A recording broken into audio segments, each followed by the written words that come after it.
Então a casa caiu para muita gente hoje. A Polícia Federal fez busca e apreensão, pegou computadores, celulares, documentos, tudo que você puder imaginar.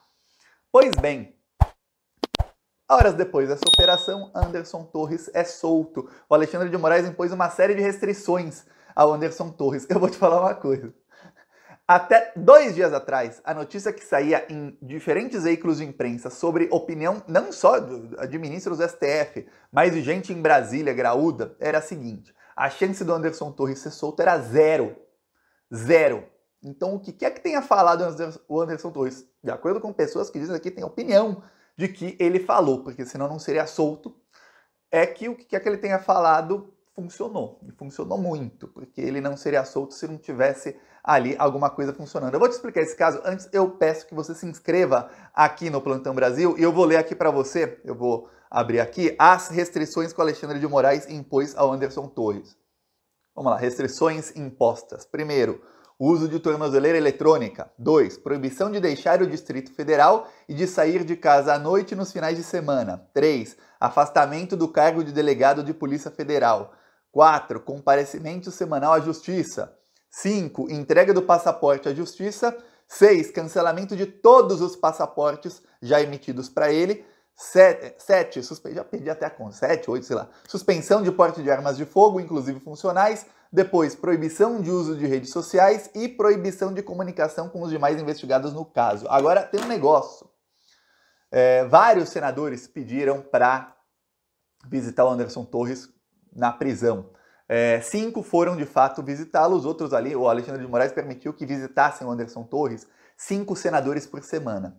Ele autorizou 42 visitas. Ele não autorizou as visitas do Flávio Bolsonaro e do Marcos Duval, que foram barrados. Até foi uma coisa ruim, aí o pessoal lá no bolsonarismo achou ruim os dois serem barrados, porque indicava o quê? Indicava que, peraí, ele não pode nem conversar com os investigados, pegou mal e tudo mais. O Alexandre de Moraes ainda falou 5 por semana. Se 42 senadores tiveram a visita autorizada, nós estamos falando aí de 8 semanas, aí na 9ª semana era 2 e iam visitá-lo. Quer dizer, tudo indicava que o Anderson Torres ficaria preso aí pelo menos mais 9 semanas. As visitas poderiam acontecer apenas uma vez por semana, no sábado ou no domingo, ou seja, são 9 semanas aí. Para ele ter sido solto tão antes, alguma coisa grande aconteceu. Uma teoria que eu li no Twitter que começou a viralizar entre o bolsonarismo e gente alarmando e tal, era a de que o Anderson Torres foi quem entregou o Coronel Cid. E que o Anderson Torres colocou outra pessoa ali para ficar presa no lugar dele, ele traiu o Cid, mas que ele não traiu o Bolsonaro. Essa é uma teoria. Eu não acredito nisso. Esse pessoal é muito burro, um pessoal burro. É só ver a data do depoimento do Anderson Torres, as datas em que o Anderson Torres falava que estava com depressão, que estava chorando, que ele teve o pedido dele de liberdade negado, que faz o quê? Foi antes da prisão do Tenente Coronel Cid. E aí, o que aconteceu? Você vê a data do relatório da Polícia Federal, que foi dia 20 de abril, foi antes de tudo aquilo. Antes de tudo aquilo. Então, quando teve o relatório da Polícia Federal, com as mensagens do Cid, com os áudios, tudo mais, o Anderson Torres ainda estava naquela, não vou delatar, já tinha trocado advogado, mas ainda estava naquela de que não ia delatar e de que estava depressivo. E depois ele começou a ficar pior. Quando o Alexandre de Moraes autorizou a operação da Polícia Federal e a prisão ali desses 6 ajudantes do Bolsonaro, isso foi no dia 28 de abril. A prisão só aconteceu dia 4 de maio. A Polícia Federal ainda demorou uma semana para prendê-los. E muita gente não sabe disso, acha que o Alexandre fez no mesmo dia. Não! Teve gente que falou, o governo adiou a votação do PL das fake news e aí o Alexandre de Moraes fez isso. Não, a decisão dele foi antes, bem antes. A Polícia Federal estava ali, vendo como fazer a operação num dia em que todos estivessem em Brasília, que muitos estavam viajando. O Bolsonaro tinha passado o final de semana em São Paulo, então não dava para ser. Tá, aí faz a operação, pegaram eles, isso eu duvido que tenha a ver com o Anderson Torres. A segunda teoria, aí eu falo, opa, é de aqui em off. Eu li o depoimento inteiro do Anderson Torres, o depoimento inteiro dele foi tornado público pela Polícia Federal. Tá lá no site da CNN, tá no site do Globo, tá no site do G1. Quem quiser, busca aí depoimento do Anderson Torres.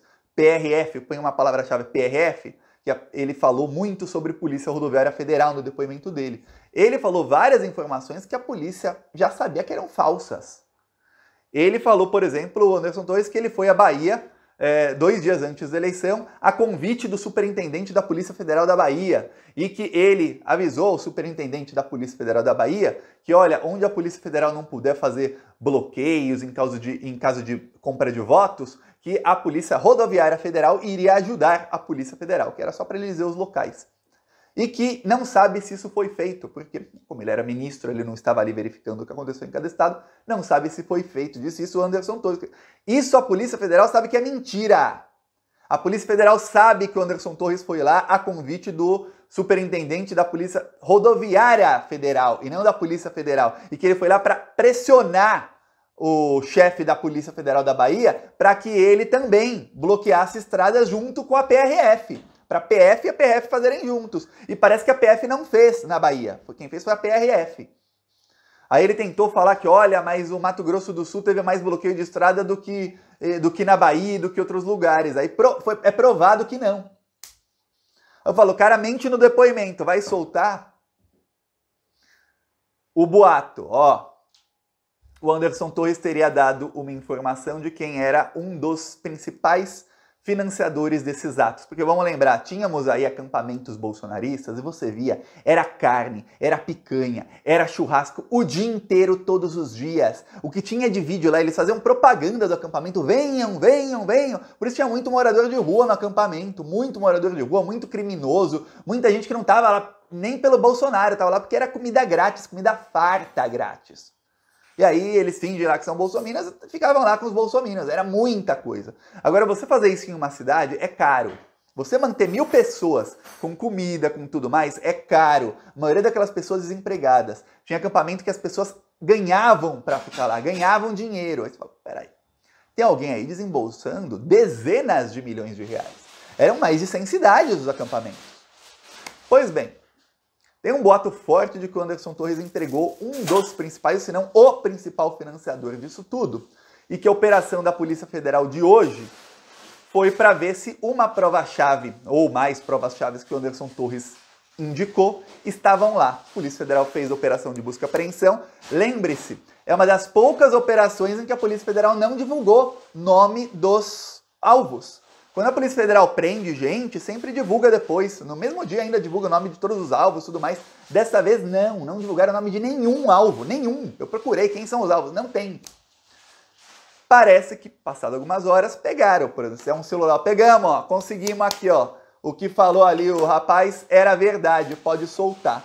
Por Alexandre de Moraes dar uma decisão no fim da tarde, geralmente decisão de soltura não é no fim da tarde, é na manhã. Assim como a operação da polícia, quando alguém foi preso, você sabe de manhã. Você não está no fim da tarde esperando o Bolsonaro vai ser preso no fim da tarde. Eu não sei se uma coisa estranha aconteceu. Quando alguém é preso, é na manhã. A operação da Polícia Federal é feita de manhã, inclusive é praxe, não só na Polícia do Brasil, mas de outros países, que a operação acontece ao amanhecer, né, às 6 da manhã, mas no horário que amanhece. Tem país que, quando é inverno, amanhece às 8, 9, 10 da manhã, aí deve ser diferente. Mas no Brasil, o amanhecer é mais ou menos sempre no mesmo horário, né? 1 ou 2 horas de diferença. Então sempre é no amanhecer. Aí, hoje, por exemplo, teve operação. 12 horas depois da operação, solta ali o rapaz.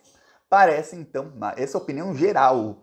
Eu não falei com uma pessoa que falou o contrário. Eu queria que alguém falasse o contrário, falasse alguma coisa, falasse no juridiquês, alguém alguém que tentasse pelo menos explicar o seguinte, no juridiquês, vamos supor aí, o cara não falou nada, o depoimento dele foi tornado, não falou nada público, não falou nada em off, não deu as senhas que ele tinha dado errado. E se ele deu as senhas que ele tinha dado errado, ali tinha alguma coisa importante. Não sabemos também. Mas no juridiquês, poderiam falar, ele já depois, ele respondeu as perguntas, se ele mentiu, pior para ele, se ele não mentiu, vai ficar provado que ele não mentiu, assim, juridiquês, assim, alguém que dá para ele o direito da dúvida.